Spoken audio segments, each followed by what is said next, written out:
وہ کچھ اور بھی کہتی جب عشاء کی اذان کانوں میں گونج گئی۔ وہ کتاب دوبارہ رکھتے نماز کے لیے چلی گئی۔ نماز سے فارغ ہو کر اٹھی ہی تھی جب مانوس سی دستک پر اس کے قدم دروازے کی طرف بڑھنے لگے۔ ساتھ ہی دوبارہ دستک ہوئی اور آواز بھی آئی، فاطمہ جلدی کرو۔ آ ہی گئی تھی بھائی آپ تو۔ اس کے الفاظ لبوں پر دم توڑ گئے کیونکہ اس نے اپنے بھائی کے بازوؤں میں ایک بے ہوش لڑکی دیکھی۔ وہ گھبرا کے آئی، اتنی دیر میں وہ اسے صوفے پر لٹا چکا تھا۔ بھائی کون ہے یہ؟ آپ کو کہاں ملی؟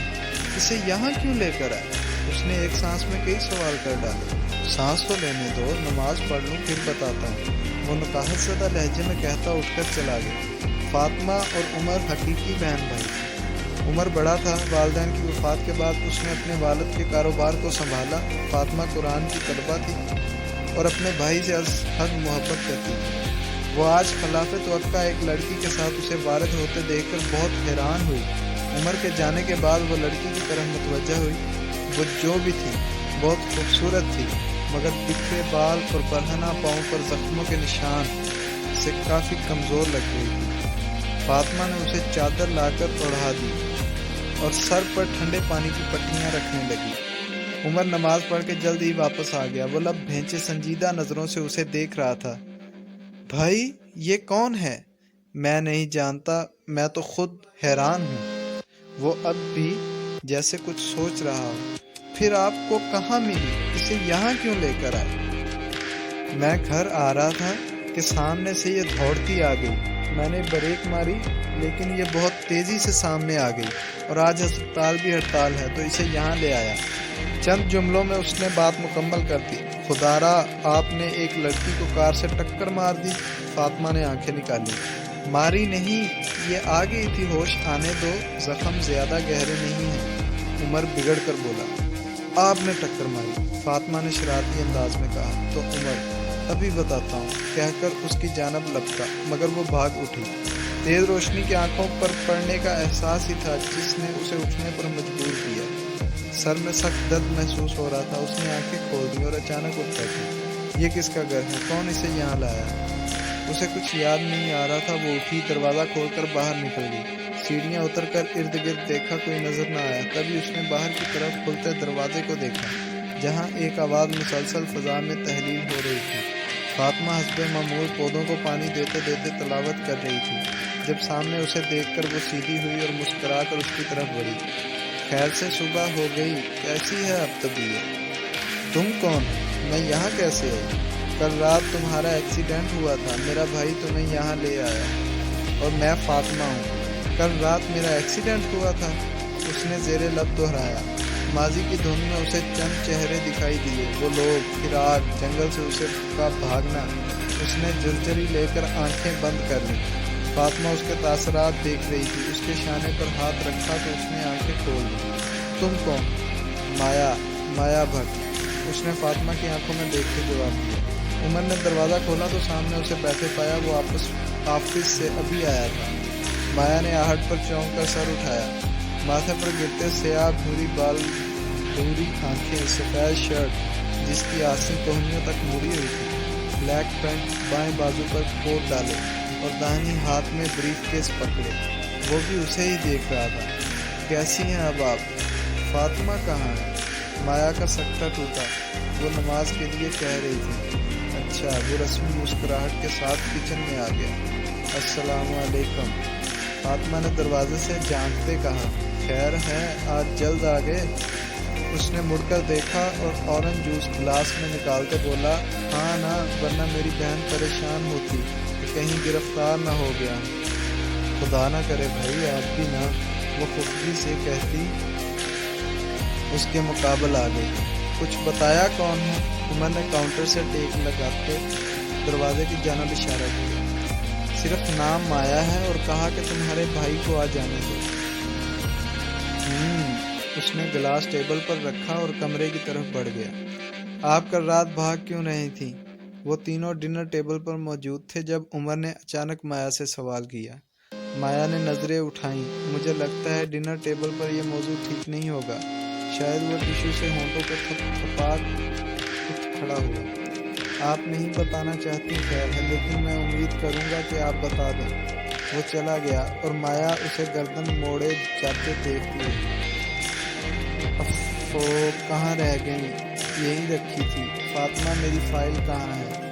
عمر اپنی تمام دراز ڈھونڈ چکا تھا اور اب بھی کمرے میں موجود ایک ایک چیز ادھر ادھر کرتے مطلوبہ فائل تلاش کر رہا تھا۔ یہ تو نہیں؟ غیر معمول سوال پر اس کے متحرک ہاتھ ساکن ہو گئے۔ مایا ایک سخت فائل ہاتھ میں لیے اس کی طرف بڑھائے کھڑی تھی۔ جی تھینکس، آپ نے بہت غلط کہا تھا، مجھے جو لگا میں نے بتا دیا۔ وہ مصروف سا فائل دیکھنے میں مگن تھا۔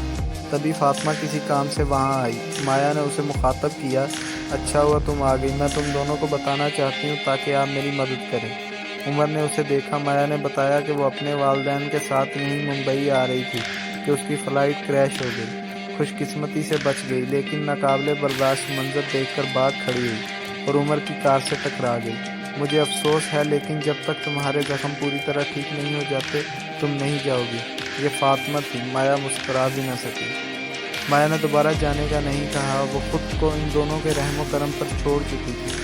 ہاں، فاطمہ جب بھی تلاوت کرتی وہ اسے ضرور سنتی۔ ایک دن عمر گھر پر نہیں تھا، فاطمہ تلاوت کر رہی تھی اور مایا اس کے سامنے بازار میگزین کھولے اسے پڑھ رہی تھی۔ بے شک میں ہی ہوں اللہ کے، میرے سوا کوئی معبود نہیں، تو میری بندگی کر اور میری یاد میں نماز قیام کر۔ وہ بہت انہماک سے پڑھ رہی تھی۔ جب تلاوت مکمل ہو چکی تو اس نے سرسری نظر سامنے مایا پر ڈالی۔ وہ اچانک دیکھ لیے جانے پر کچھ ہڑبڑا گئی، پھر سیدھی ہوتے پوچھا، یہ قرآن ہے نا؟ ہاں۔ تم نے جو ابھی پڑھا اس کا مطلب کیا ہے؟ فاطمہ نے عربی میں قرآن کی آیات تھی تو اسے سمجھایا۔ اس کا مطلب تھا کہ اللہ کے سوا کوئی ایسا نہیں جس کی عبادت کی جائے، اسی کی عبادت کرنی چاہیے اور ہم اسی کی یاد میں نماز پڑھتے ہیں۔ اللہ، وہ جس کی کیا ہوا؟ کچھ نہیں۔ وہ الجھے انداز میں میگزین رکھ کر اٹھ کھڑی ہوئی۔ اگلے کئی دنوں تک یہی ہوتا رہا۔ فاطمہ قرأت کرتی، وہ خاموشی سے سنتی اور پھر کہتی۔ وہ ایک غیر مسلم معاشرے میں پلنے والی ہندو لڑکی تھی۔ اس نے نہ ہی کبھی خود کے مذہب میں دلچسپی رکھی، نہ ہی کبھی اسے ضرورت تھی، لیکن جب سے یہاں آ کر وہ قرأت سننے لگی اسے الجھن ہونے لگی تھی کہ یہ مذہب کیا ہے، کیوں ہے، یہ ضروری ہے بھی یا نہیں۔ ایک دن اس نے فاطمہ سے پوچھ لیا، مذہب کیوں ضروری ہے فاطمہ چونک گئی۔ اس کا انداز آج بہت مختلف تھا۔ مذہب اس لیے ضروری ہے کہ ہم اپنی زندگی کو اس طریقے پر گزاریں جو ہمارے لیے بہتر ہے اور دونوں جہاں میں کامیابی حاصل ہو، جیسے کہ ہم مسلمان ہیں، اور اس لیے کیونکہ ہم جانتے ہیں کہ اسلام سچا مذہب ہے، اس کے علاوہ کوئی جائے گناہ نہیں۔ میں نے بہت سارے مذہب اسٹڈی کیے ہیں، لیکن میں نے جو نجات آسانی اس مذہب میں دیکھی ہے اور کہیں نہیں دیکھی۔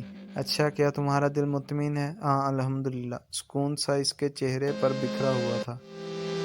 اور اللہ کون ہے؟ مایا نے قدرے توقف سے پوچھا۔ اللہ وہ ہے جو سب چیزوں کا خالق مالک ہے، سب کو بنانے والا ہے۔ وہ اکیلا ہی اپنی ذات میں مکمل وحدت دکھائی اس لیے نہیں دیتا کہ ہماری آنکھوں پر پردہ ہے، ورنہ اس کا نور ہر ذرے میں ہے۔ تم نے کبھی چراغ جلتا دیکھا ہے؟ مایا نے اس بات میں سر ہلا دیا۔ تو جیسے اس کی روشنی کی کوئی ایک جہت نہیں، ہر طرف روشنی ہوتی ہے، اس طرح اللہ بھی جہت سے پاک ہے۔ اور تم جو کہتی ہو اشہد ان لا، مایا آتی، اشہد ان لا الہ الا اللہ و اشہد ان محمد عبدہ و رسولہ۔ فاطمہ نے پڑھا، ہاں اس کا مطلب کیا ہے اور یہ کیوں کہتے ہو تم لوگ؟ اس کا مطلب ہے کہ میں گواہی دیتی ہوں کہ اللہ کے سوا کوئی معبود نہیں، اور میں گواہی دیتی ہوں کہ محمد صلی اللہ علیہ وسلم کے اللہ کے بندے اور اس کے رسول ہیں۔ یہ اس لیے ضروری ہے کہ اس کے بغیر دین مکمل نہیں ہوتا۔ اس کا جو پہلا حصہ، اس میں ہم تمام مذہب کا انکار کرتے ہوئے اللہ کے واحد ہونے کا اعلان کرتے ہیں۔ ٹھیک، لیکن مایا کچھ اور بھی کہتی، مگر عمر کو چوکھٹ پر کھڑا دیکھ کر خاموش ہو گئی۔ فاطمہ نے اس کی نظروں کے تعاقب میں دیکھا تو وہ لب بھینچے کھڑا تھا۔ فاطمہ کمرے میں آؤ ذرا، اور کچھ دیر بعد وہ عمر کے سامنے موجود تھی۔ کیا ضرورت ہے تبلیغ کرنے کی؟ وہ استفسار کر رہا تھا۔ بھائی، اس نے پوچھا، تو تم نے سوچا تبلیغ کر دوں، ہے نا؟